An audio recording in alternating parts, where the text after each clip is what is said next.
क्या आपको पता है कि पूरी दुनिया को खौफ के साए में रखने वाला हिटलर एक छोटे से जानवर से डरता था? या फिर आपको मालूम है कि जिस लड़की से हिटलर इतनी मोहब्बत करता था तो उसी के साथ उसने सुसाइड क्यों कर लिया? और आखिर में आज मैं आपको एक ऐसे भारतीय शख्स के बारे में बताऊंगा जिसने हिटलर को मुंह तोड़ जवाब दिया था। तो बिना देरी किए वीडियो शुरू करते हैं। Fact number 11। हिटलर को संघी शासक के रूप में भी जाना जाता है। उसके सनकपन का अंदाजा आप इस बात से लगा सकते हैं कि हिटलर का मानना था कि या तो जर्मनी विश्व का सबसे शक्तिशाली देश होगा या जर्मनी दुनिया के नक्शे में रहेगा ही नहीं। नंबर 10। हिटलर के सैनिक उससे इतना डरते थे कि बिना उसके ऑर्डर के वो सांस भी लेने की हिम्मत नहीं दिखाते थे। एक युद्ध में जब हिटलर की सेना युद्ध के मैदान में पहुंच गई तो हिटलर को थकान के कारण नींद आ गई। हिटलर का अपनी सेना पर इतना नियंत्रण था कि पूरी सेना हिटलर के जागने और उसके अगले आदेश का इंतजार करती रही। नंबर 9। हिटलर सेक्स का बहुत बड़ा शौकीन था। उसने अपनी सेक्स लाइफ को बढ़ाने के लिए कई तरह के उपकरण इस्तेमाल किए थे और कुछ लोगों का कहना था कि वो बैल के वीर्य से बने इंजेक्शन का इस्तेमाल करता था। नंबर 8। आपको जानकर हैरानी होगी कि हिटलर बाल कटाने और दाढ़ी बनवाने से भी डरता था। उसे ऐसा लगता था कि लोग उसकी जान लेना चाहते हैं। इस डर की वजह से वो अपनी दाढ़ी खुद बनाता था। हिटलर नहीं चाहता था कि कोई उसके गले के पास ब्लेड लेकर आए।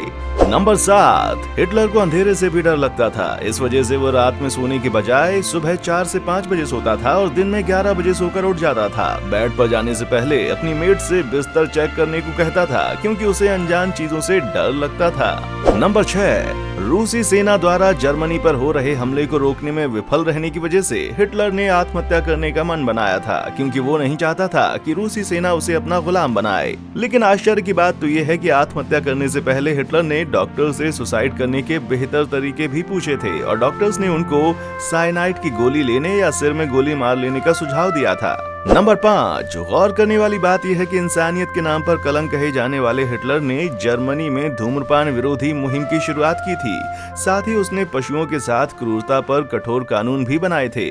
नंबर 4। 2009 में वैज्ञानिकों ने डीएनए टेस्ट से पता लगाया कि सालों से जिस खोपड़ी को हिटलर की खोपड़ी बताया जाता था वो दरअसल 40 साल से कम उम्र की किसी महिला की थी। वैज्ञानिक उसे ईवा ब्राउन होने से भी इनकार करते हैं क्योंकि ईवा ने जहर खाकर आत्महत्या की थी जबकि उस खोपड़ी में गोली लगी थी। नंबर 3। हिटलर की तानाशाही की डरावनी आहट सुनकर अल्बर्ट आइंस्टीन जैसा महान वैज्ञानिक भी अमेरिका शिफ्ट हो गया था। Diary of a young girl नामक किताब जो एन फ्रैंक नामक 15 वर्षीय यहूदी बच्ची की कहानी पर आधारित है। अगर आप इस डायरी को पढ़ते हैं तो आप भी हिटलर के खौफनाक अत्याचारों को बेहद करीब से महसूस कर पाएंगे। अगर आप इस किताब को पढ़ना चाहते हैं तो इस लिंक को मैंने अपने डिस्क्रिप्शन बॉक्स में डाल दिया है, पढ़ सकते हैं आप। नंबर 2।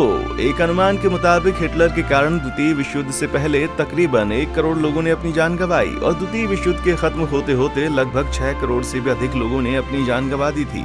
नंबर 1। साल 1936 के ओलंपिक गेम्स में जब भारत ने हॉकी में जर्मनी को 8-1 से मात दी थी तब हिटलर ने भारत के मेजर ध्यानचंद जी को जर्मनी की ओर से खेलने और सेना में जनरल का पद देने का प्रस्ताव दिया था। लेकिन मेजर ध्यानचंद जी ने बिना डरे हिटलर के इस प्रस्ताव को नकार दिया था। तो दोस्तों, आपको ये वीडियो कैसी लगी कमेंट बॉक्स में आकर हमें जरूर बताएं और आप किस टॉपिक के बारे में जानना चाहते हैं वो भी बताएं। वीडियो पसंद आई है तो इसे लाइक जरूर करें और आगे आने वाली ऐसी ही वीडियोस को देखने के लिए हमारा चैनल सब्सक्राइब करें। देखने के लिए शुक्रिया।